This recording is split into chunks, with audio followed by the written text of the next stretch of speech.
उद्धव ठाकरे कोत्या मनाचे. उद्धव ठाकरे कोणत्याही संवैधानिक पदावर नव्हते. कोस्टल रोडच्या उद्घाटनाचा त्यांना अधिकार नव्हता, पण मला श्रेयवादाच्या लढाईत पडायचं नव्हतं. मुख्यमंत्री फडणवीसांचा निशाणा. मातोश्रीचं दार उद्धव ठाकरेंनी बंद केलेलं. ठाकरे माझ्याशी फोनवरही बोलायला तयार नव्हते. मुंबईकरांच्या हृदयाचे दरवाजे माझ्यासाठी उघडलेत. आता मला कुठलेही दरवाजे उघडण्याची लालसा नाही. फडणवीसांकडून स्पष्ट.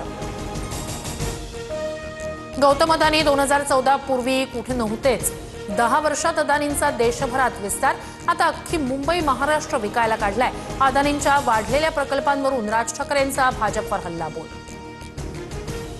धारावी पुनर्विकासाबाबत 2014 नंतर आम्ही टेंडर काढलं, मात्र आमचं टेंडर रद्द करून ठाकरेंनीच नवं टेंडर काढून अदानीकरण केलं. मुख्यमंत्री फडणवीसांचा आरोप.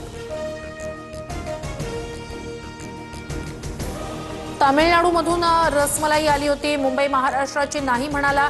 तुझा काय संबंध? भाजप नेते के अण्णामलाई यांच्या वक्तव्याचा राज ठाकरेंकडून समाचार.